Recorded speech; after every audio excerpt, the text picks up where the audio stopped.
आज की इस ऑनलाइन कक्षा में बहुत बहुत स्वागत है, हार्दिक अभिनंदन है। बच्चों, आज हम अध्ययन करने जा रहे हैं जो अव्यय जो विषय बिंदु है, उस अव्यय विषय बिंदु के जो वीडियो भाग 4 के अंतर्गत हम आज विस्मयादि बोधक और उसके विभिन्न प्रकार के जो भेद हैं उनका हम अध्ययन करेंगे।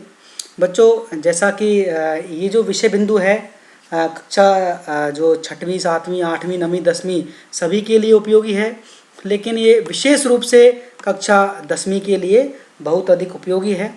पद परिचय के विषय बिंदु में इसका विशेष महत्व आता है। बच्चों, इसके जो पिछले 3 वीडियो हैं अव्यय के, हमने उसके अंतर्गत पढ़ लिया था कि अविकारी शब्द क्या होते हैं, विकारी का शब्द क्या होते हैं और अव्यय किसे कहते हैं हम। इसके अलावा हमने ये भी पढ़ लिया था कि जो अव्यय हैं उन पर जो किस प्रकार परिवर्तन नहीं होता, उसके अंतर्गत लिंग, वचन, पुरुष और कारक के कारण, और जो है अव्यय हैं वो कितने उसके भेद होते हैं। हमने पढ़ा था कि उसके अव्यय के जो हैं 5 भेद होते हैं: क्रिया विशेषण, संबंध बोधक, समुच्चय बोधक, विस्मयादि बोधक और निपात। तो बच्चों, आज इससे पहले हमने 3 वीडियो के माध्यम से क्रिया विशेषण के बारे में, संबंध बोधक के बारे में, समुच्चय बोधक के बारे में अध्ययन कर लिया था। बच्चों, आज हम जो अध्ययन करेंगे वो हमारा जो विषय बिंदु है वो है विस्मयादि बोधक। तो विस्मयादि बोधक के बारे में आज हम विस्तार पूर्वक अध्ययन करेंगे। बच्चों, सबसे पहले हम ये जानने का प्रयास करते हैं कि आखिर ये विस्मयादि बोधक होते क्या हैं, किनको कहते हैं हम विस्मयादि बोधक। तो जिन शब्दों से बोलने या लिखने वाले के मन के विस्मय मतलब आश्चर्य, हर्ष, खुशी, शोक, दुख, घृणा, नफरत आदि के भाव प्रकट हों, उन्हें हम विस्मयादि बोधक कहते हैं। दूसरे शब्दों में देखें हम तो जिन शब्दों से किसी व्यक्ति की जो अचानक उत्पन्न होने वाली भावनाएं प्रकट होती हैं, उन भावनाओं को प्रकट करने वाले जो शब्द हैं, उन्हीं शब्दों को हम विस्मयादि बोधक अव्यय के नाम से जानते हैं।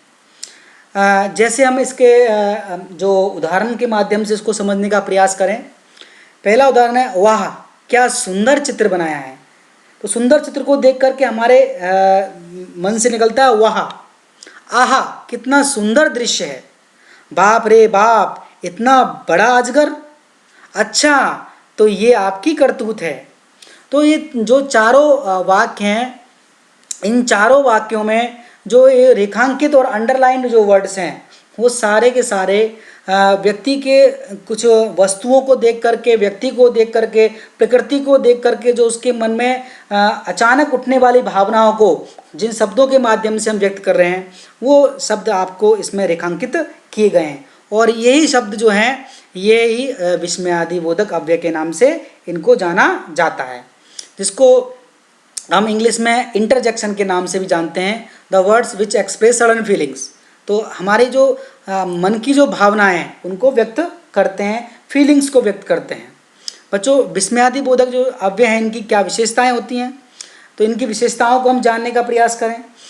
सबसे पहले इसकी विशेषता है कि इनका संबंध जो है वाक्य के अन्य शब्दों से बिल्कुल नहीं होता। ये सिर्फ मन की भावनाओं को व्यक्त करने वाले जो शब्द होते हैं। ये जो अधिकतर वाक्य के प्रारंभ में आते हैं, शुरुआत में ही इनका प्रयोग होता है। इसके अलावा इनके द्वारा भावों की तीव्रता, फीलिंग्स की जो इंटेंसिटी है उसको प्रकट किया जाता है। इसके अलावा इनके बाद जो विस्मयादि बोधक चिन्ह है वो लगाया जाता है। विस्मयादि बोधक चिन्ह के बगैर इनका प्रयोग अधूरा माना जाता है। अब बच्चों, हम आगे पढ़ने का प्रयास करते हैं कि जो हिंदी जो भाषा में इस्तेमाल किए जाने वाले प्रमुख विस्मयादि बोधक अव्यय कौन कौन से हैं और उनका किस प्रकार प्रयोग किया जाता है। सबसे पहले हम जानने का प्रयास करते हैं ऐसे शब्द जो विस्मय या आश्चर्य का बोध कराते हैं या आश्चर्य का भाव प्रकट करते हैं। जैसे कौन कौन से शब्द हैं वो, जैसे हैं, अरे, क्या, सच, ओ, ऐ आदि। ये शब्द ऐसे हैं जो व्यक्ति के विस्मय सूचक शब्द हैं, विस्मय को प्रकट करते हैं, आश्चर्य को प्रकट करते हैं। जब कोई व्यक्ति इस प्रकार की आश्चर्यजनक वस्तु देखता है, व्यक्ति देखता है, तो उस प्रकार के जो इन शब्दों के माध्यम से अपनी भावनाएं वो प्रकट करता है। इसके हम उदाहरण देखें। जैसे पहला उदाहरण है अरे आप आ गए, तो किसी व्यक्ति के आने के हम जो अपनी भावना व्यक्त कर रहे हैं अरे के माध्यम से। दूसरा है क्या आप पास हो गए, तो पास होने पर उसके आश्चर्य हो रहा है। ओह कितना सुंदर है, क्या हो सकता है कोई फूल हो, दृश्य हो। सच आप आ रहे हो, उसको उम्मीद नहीं थी आने की, तो आने की खबर सुन करके उसको आश्चर्य हुआ। हैं तुम फेल हो गए, जबकि ऐसी उम्मीद नहीं थी उसे। ठीक है, तो ये जो इन शब्दों के माध्यम से विस्मय प्रकट किया गया है, आश्चर्य प्रकट किया गया है। इसके बाद हम देख रहे हैं दूसरे प्रकार के जो विस्मय आदि बोधक हैं, जिनका हर्ष बोधक हैं, जो प्रसन्नता व्यक्त करते हैं, व्यक्ति के मन की खुशी व्यक्त करते हैं। जैसे आहा, वाह, शाबाश, धन्य, वाह वाह आदि। ये जो शब्द हैं, इनसे व्यक्ति अपने मन की जो प्रसन्नता है, जो खुशी है, उसको व्यक्त करता है। इसके उदाहरण हम देखने का प्रयास करें। जैसे पहला उदाहरण है आहा कितना सुंदर मौसम है। इसके बाद शाबाश आपने कमाल कर दिया। इसके बाद धन्य है आपने मैच जीत लिया। वाह आज तो आनंद आ गया। वाह वाह फिल्म मस्त थी। तो इन शब्दों के माध्यम से व्यक्ति अपने मन की प्रसन्नता को व्यक्त कर रहा है। ठीक है, इसके बाद हम देखें अगला जो इसका भेद है शोक बोधक। शोक मतलब दुख, व्यक्ति के मन में दुख हो रहा है, उस दुख को वो कैसे प्रकट करेगा, किन शब्दों के माध्यम से प्रकट करता है। जैसे आह, हाय, हाय हाय, राम राम, बाप रे बाप, ओह हा। ये ऐसे शब्द हैं जिनसे व्यक्ति अपने जो दुख है उनको उसको व्यक्त करता है, उसको अभिव्यक्ति प्रदान करता है। अब इसके हम उदाहरण देखें। जैसे पहला उदाहरण है आह मुझे चोट लग गई। चोट लगने पर उसके मन से निकल रहा है आह, उसके हृदय से भाव निकल रहे हैं। इसके बाद हाय कोरोना से लोग मर रहे हैं, दुख हो रहा है। राम राम सभी कितने परेशान हैं। हाँ हम डूब रहे हैं। बाप रे बाप इतना नुकसान हो गया। तो इन जो रेखांकित और जो काले रंग में जो रंगे अक्षर हैं, शब्द हैं, इनके माध्यम से व्यक्ति जो है अपने शोक को, अपने दुख को प्रकट करता है। और ये जो शोक बोधक विस्मय आदि बोधक अव्यय कहलाते हैं। बच्चों इसके बाद हम देखें सावधान सूचक, जिनसे व्यक्ति दूसरे को सावधान करता है, सचेत करता है, खबरदार करता है। ऐसे शब्द भी हैं। तो वो शब्द कौन कौन से हैं? जैसे सावधान, होशियार, खबरदार आदि ऐसे शब्द हैं जिनसे व्यक्ति दूसरे को सचेत करता है, सावधान करता है। और ये भी जो सावधान करने वाली बात है, ये भी व्यक्ति के मन की भावना है। ठीक है, तो ये भी विस्मय आदि बोधक अव्यय के अंतर्गत आते हैं। अब इसके जो उदाहरण हम देखने का प्रयास करें। इसका पहला उदाहरण देखें हम। सावधान आप दुर्गम क्षेत्र में हो, जहाँ पे चलना मुश्किल है, इसलिए आप संभल के चलें। होशियार मैं आक्रमण करने वाला हूँ, तो आप समझ जाइए, आप भी आक्रमण के लिए तैयार हो जाइए। खबरदार जो आपने हमें अपशब्द कहा, अगर आपने अपशब्द कहा, हमको गाली दी, तो हम भी इसका उत्तर देंगे। सावधान जंगल में कुछ भी हो सकता है, इसलिए सचेत होकर के, सावधान होकर के चलें। तो बच्चों इसमें जो रेखांकित वर्ड हैं, जो अंडरलाइन किए गए वर्ड हैं, सावधान, होशियार, खबरदार, सावधान, ये विस्मय आदि बोधक अव्यय हैं। और विस्मय आदि बोधक के अंतर्गत ये सावधान सूचक अव्यय का सावधान सूचक जो हमारी भावनाएं हैं उनको व्यक्त कर रहे हैं। इसके बाद बच्चे हम देखें घृणा सूचक, जिनसे व्यक्ति के मन की घृणा, नफरत प्रकट होती है। वो शब्द कौन कौन से हैं? हमने कोई ऐसी वस्तु देख ली जिसके मन से हमारे मन में घृणा उत्पन्न हो गई, जैसे छी, छी छी, धिक, थू थू, धत। ये ऐसे शब्द हैं जिनसे व्यक्ति के मन की जो घृणा है, नफरत है, उसको व्यक्ति दूसरों के सामने शब्दों के माध्यम से प्रकट करता है। इसके उदाहरण देखने का प्रयास करें हम। जैसे छी कितनी गंदी बात है, हम गंदी बात को सुन करके हमारे छी। इसके बाद है छी छी आपकी सोच निंदनीय है, निंदा करने लायक है, आपकी सोच गंदी है। धिक आप सम्मान के पात्र नहीं हैं, आपका सम्मान, आप तो अपमान के पात्र हैं। इसके बाद थू थू आपने मर्यादा का हनन किया है, आपने जो डिग्निटी है आपकी उसको नुकसान पहुंचाया है। तो बच्चों ये जो अंडरलाइंड और जो कलरफुल वर्ड्स हैं एक सारे के सारे विस्मयादिबोधक अव्यय का काम कर रहे हैं और ये जो है व्यक्ति की घृणा को दर्शा रहे हैं, घृणा सूचक अव्यय का काम कर रहे हैं, विस्मयादिबोधक अव्यय का काम कर रहे हैं। बच्चों इसके बाद है अनुमोदन बोधक, जिसमें हम अनुमोदन करें, किसी बात को अप्रूव करें, जैसे ठीक है, हाँ हाँ, अच्छा। ये जो शब्द हैं इससे क्या करते हैं, हम किसी बात का अप्रूव करते हैं, अप्रूवल देते हैं या अनुमोदन करते हैं। जैसे इसके उदाहरण देखें, इसका जैसे ठीक, मैं आप सही हैं, ठीक आप सही हैं, हाँ मैं आऊँगा, अच्छा आप आ जाओ, ठीक है आप आ जाओ। तो हम इसमें क्या करते हैं, इन तीनों सेंटेंस में हम जो इन शब्दों के माध्यम से किसी बात पर अप्रूवल दे रहे हैं, अपनी सहमति व्यक्त कर रहे हैं, अपना अनुमोदन प्रदान कर रहे हैं। तो ये सारे जो अंडरलाइन वर्ड हैं, कलरफुल वर्ड हैं, ये भी विस्मयादिबोधक हैं, जो हमारी अनुमोदन की जो भावना है, अप्रूवल की भावना है, उसको हम शब्दों के माध्यम से अभिव्यक्ति प्रदान कर रहे हैं। बच्चों इसके बाद है स्वीकृति बोधक, जब हम स्वीकार करें किसी चीज़ को, उसको अपनाने की बात करें, जैसे जो जी, हाँ, अच्छा, ज़रूर, हाँ आदि। ये जो अनुमोदन बोधक है, स्वीकृति बोधक हैं, लगभग एक समान ही है। अनुमोदन बोधक में हम अप्रूवल दे रहे हैं, स्वीकृति में हम स्वीकार कर रहे हैं, लेकिन दोनों का अगर मोटे तौर पर देखा जाए तो अर्थ एक ही है। तो ऐसे ऐसे जो शब्द हैं जिससे हम स्वीकृति प्रदान कर रहे हैं, इसके उदाहरण देखें, जैसे हम जी हाँ मैंने ही कार्य किया, अच्छा तो तू मानेगा नहीं, ज़रूर आप होशियार हो, जी हाँ आप ही कार्य करेंगे। तो इन शब्दों के माध्यम से, कलरफुल जो अंडरलाइन वर्ड्स हैं, इनके माध्यम से हम स्वीकृति प्रदान कर रहे हैं। तो ये सारे के सारे कलरफुल अंडरलाइन वर्ड्स हैं, ये विस्मयादिबोधक अव्यय का काम कर रहे हैं, जिससे व्यक्ति अपनी स्वीकृति वाली भावना को व्यक्त कर रहा है।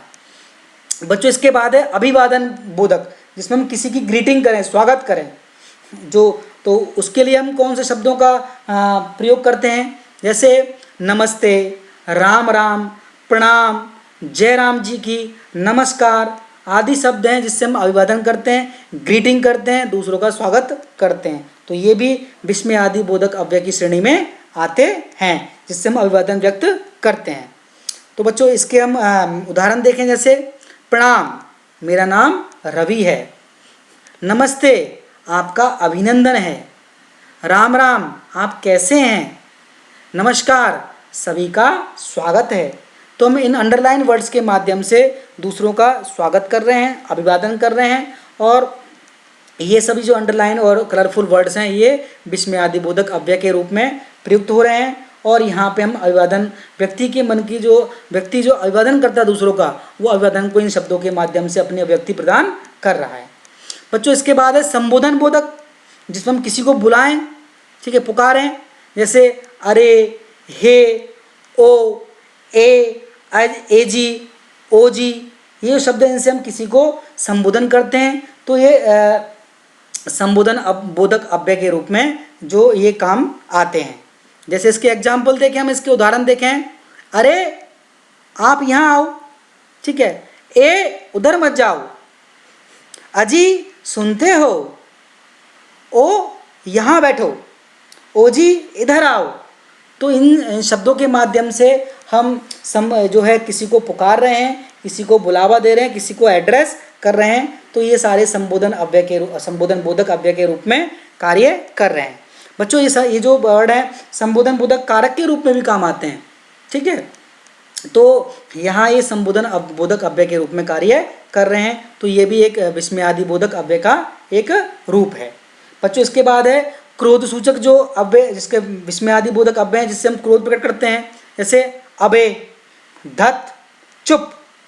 इस प्रकार के शब्दों से व्यक्ति अपने मन के जो क्रोध वाली भावनाएं उसको व्यक्ति प्रदान करता है। इसके हम उदाहरण देखें, जैसे पहला उदाहरण इसके, अबे ज़्यादा मत बोल। तो अबे के माध्यम से व्यक्ति को गुस्सा जाहिर कर रहा है। धत, बहुत बकवास कर रहे हो, चुप। इसके बाद चुप, यहाँ से चले जाओ। तो ये जो तीनों शब्द हैं, अबे, धत और चुप, इसके माध्यम से व्यक्ति अपने क्रोध को प्रकट कर रहा है, ठीक है। तो ये भी विस्मयादिबोधक अव्यय के रूप में प्रयुक्त होते हैं और ये व्यक्ति के मन के जो क्रोध है, क्रोध की भावना है, उसको व्यक्ति प्रदान कर रहे हैं। बच्चों इसमें और कुछ महत्वपूर्ण तथ्य हैं, वो क्या हैं कि कभी कभी जो संज्ञा है, सर्वनाम है, जो ये शब्द हैं, ये भी विस्मयादि बोधक अव्यय के रूप में प्रयुक्त हो जाते हैं। कैसे होते हैं इसके हम एग्जाम्पल देखें। जैसे एग्जाम्पल है इसका पहला, हे राम, यह क्या हो गया। तो हम हे राम, तो यहाँ राम जो है व्यक्तिवाचक संज्ञा है, लेकिन यहाँ पर ये संबोधन बोधक के रूप में प्रयोग हुआ है, जिसमें हम भगवान राम को संबोधन कर रहे हैं, हे राम ये क्या हो गया। अब हम देखें सर्वनाम किस प्रकार प्रयोग होता है, क्या तुम्हारे सामने कुछ नहीं हुआ, तो क्या है, ये प्रश्नवाचक सर्वनाम है, लेकिन यहाँ पे किस रूप में प्रयुक्त हुआ है, ये यहाँ पर ये संबोधन बोधक अव्यय के रूप में प्रयुक्त हुआ है। इसके अलावा क्रिया है, क्रिया भी है, जैसे जा जा, मुझसे टकराने की कोशिश ना कर, तो जा जा है क्रिया है, लेकिन यहाँ क्रिया के रूप में नहीं बल्कि ये संबोधन बोधक अव्यय के रूप में प्रयुक्त हो रही है। इसके अलावा जो विशेषण है, जैसे अच्छा, अच्छा व्यक्ति, तो अच्छा जो है विशेषण है, गुणवाचक विशेषण है, लेकिन यहाँ पे अच्छा तो तू मार खाकर ही जाएगा, तो अच्छा के माध्यम से व्यक्ति अपनी भावनाएं व्यक्त कर रहा है, तो यहाँ पे ये संबोधन व्यक्ति के संबोधन बोधक अव्यय के रूप में ये कार्य कर रहे हैं, अव्यय के रूप में कार्य कर रहे हैं। तो बच्चों जो उम्मीद है आपको ये जो सारे शब्द हैं जो है ये विस्मयादि बोधक अव्यय के रूप में कार्य कर रहे हैं, और आपको बच्चों इसके भेद के रूप में परेशान होने की आवश्यकता नहीं है। आपको बस ये जानने का, ये पहचानने का प्रयास करना है कि ये अव्यय हैं, और अव्यय के रूप में अव्यय हैं, तो अव्यय का कौन सा भेद है, ये विस्मयादि बोधक अव्यय के रूप में कार्य कर रहे हैं। ठीक है, अब इसके बाद अगर आप लिख सको कि ये हर्ष सूचक है, क्रोध सूचक है, स्वीकृति बोधक है, अनुमोदन बोधक है, शोक बोधक है, घृणा बोधक है, तो और भी अच्छी बात है। ठीक है, वैसे आपको इन शब्दों के माध्यम से भावनाएं पता चल जाती है। ठीक है, तो बच्चों उम्मीद है आपको इस वीडियो के माध्यम से जो मैंने आपको विस्मयादि बोधक अव्यय के जो भेद हैं उनके बारे में जो पूरी जानकारी उपलब्ध करवाई है, वो जानकारी आपके लिए निश्चित रूप से उपयोगी साबित होगी, आपके लिए उपयोग में आएगी। बच्चों इस वीडियो को देखने के लिए आपका बहुत बहुत धन्यवाद। बच्चों अगले वीडियो में हम पद परिचय के बारे में अध्ययन करेंगे। बच्चों एक बार पुनः आपका बहुत बहुत आभार, बहुत बहुत धन्यवाद।